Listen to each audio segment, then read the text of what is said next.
세상을 보는 온전한 눈, 온전한경입니다. 코로나19의 여파로 두려움에 사로잡힌 요즘 대한민국은 큰 변화를 맞이했습니다. 이는 우리 기독교인에게도 마찬가지죠. 많은 교회들이 다 온라인 예배로 전환하고 온라인으로 신방하고 서로 연결하고 있습니다. 코로나19의 초기에 노출된 대한민국과 한국교회는 스스로 기준을 정해야 했는데 감사하게도 주요 교단에서 의견서를 통해 이 사태에 대해 교회가 어떻게 방향을 정해야 할지 제안해 주었습니다. 그 내용을 좀 보면 총신대학교의 제언에서는 당의 결정에 따라 그리고 상황에 따라 다른 형태의 예배는 가능하고 그것이 예배당에 모여서 해야 할 필요는 없다고 하네요. 또한 개인의 신앙뿐 아니라 그리스도인의 하나님 나라 확장 사명과 위기 상황 가운데 사회를 안정되게 하기 위한 실천에서도 앞장서야 한다는 점을 고려했을 때 온라인 예배라는 새로운 형태에 대한 실천적 고려가 필요하다고 전하고 있습니다. 그러니까 온라인으로 예배를 드리는 것 자체에 큰 문제가 있진 않다는 말이죠. 하지만 여전히 모이는 오프라인 예배와 온라인 예배는 뜨거운 감자인 것 같습니다. 바로 모이지도 못하게 하는 행정명령 등의 종교 탄압이라는 논란 때문인데요. 이 의견에 찬반 의견으로 뜻이 갈리면서 한편으로는 이런 주장 또한 나오고 있습니다. 온라인 예배도 예배인데 모이지 못하게 했다고 무슨 종교 탄압? 꼭 교회를 가야만 예배이고 주일 성수인가요? 그런데 여러분,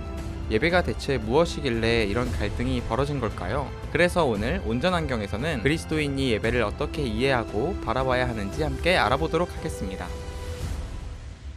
영성신학자 마르바더는 한 인터뷰에서 이렇게 말했습니다. 예배가 음악뿐만이 아니라는 것을 기억해야 해요. 보통 예배는 목사님이 말씀을 선포하시는 것, 공동기도, 헌금 등이라고 생각합니다. 저는 예배의 의미가 이렇게 부분적으로 이해되거나 제한되는 것을 원하지 않아요. 그러니까 마르바더는 예배란 하나님의 말씀을 말하는 것, 하나님의 말씀을 듣는 것, 하나님의 말씀을 듣기 위해 함께 모이는 것, 설교 중에 하나님의 말씀의 정교함을 깨닫는 것, 하나님 말씀 위에서의 기도하는 것 등이 포함된 총체적인 것이라는 거죠. 마르바던이 강조한 것은 예배는 우리가 예배 시간에 보는 순서들만 예배인 건 아니라는 거죠. 예배란 하나님 중심인 시간, 그리고 그 하나님께로부터 내 삶에 대한 길을 받고 꿈을 발견하는 시간이라고 말합니다. 즉 예배의 설교, 찬양, 기도 물론 중요하지만 예배의 구성 요소들의 목적이 무엇이냐가 정말 중요하다는 말인 거죠. 듣다 보니 예배를 온라인으로 드려도 상관없다는 생각을 하고 계셨나요? 이 영상을 끝까지 보면 이에 대한 결론이 나옵니다. 제임스 스미스 교수님은 예배란 하나님께로 우리의 마음을 재조정하는 시간이라고 말합니다. 그리고 우리 마음을 재조정하는 것에 가장 효과적인 방법이 예배이고 예배를 통해 새로운 삶으로 한 걸음씩 나아간다고 합니다. 그래서 그는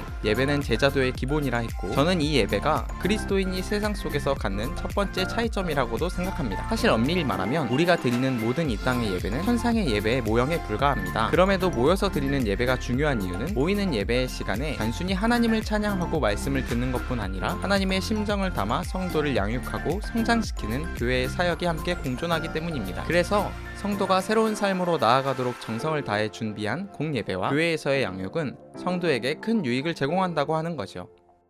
그렇기 때문에 현 시국에 이 모든 예배의 형태를 정하는 것에 있어서 정부가 꼭 예배를 함께 모여드리지 않아도 되지 않느냐는 식의 결정은 성도인 우리로선 받아들일 수 없는 결정입니다. 예배에 대한 올바른 이해 없이 내린 결정임이 분명하기 때문이죠. 앞서 두 신학자가 말한 대로 그리스도인은 하나님의 말씀과 교회의 양육을 통해 예배 시간 가운데 새로운 방향 설정과 신앙의 진일보를 이뤄냅니다. 그래서 예배는 세상 가운데 있는 그리스도인들이 하나님께로 내딛는 첫 걸음이며 그리스도인에게 특권이고 필수적인 시간이라고도 말하고 싶습니다. 많은 사람들이 모이는 것이 조심스러운 이 시기에 우리는 온라인으로 예배를 드리고 있습니다. 이럴 때일수록 우리는 온라인에서 동일한 하나님의 은혜를 경험할 수 있음을 잘 알고 더욱 집중해야 합니다. 하지만 온라인 예배는 함께 모여드리는 예배를 보완하는 과정으로서의 부분적인 의미를 갖는다는 점을 늘 기억해야 합니다. 궁극적으로는 성도들의 공동체인 교회에서 함께 모여드리는 예배가 공교회적 가치에 가장 맞는 것이니까요. 따라서 우리는 모여드리는 예배의 자리가 제한된 지금 함께 모여드리는 예배를 사모해야 합니다. 여러분은 어떠신가요? 함께 모여 예배드릴 날을 기다리며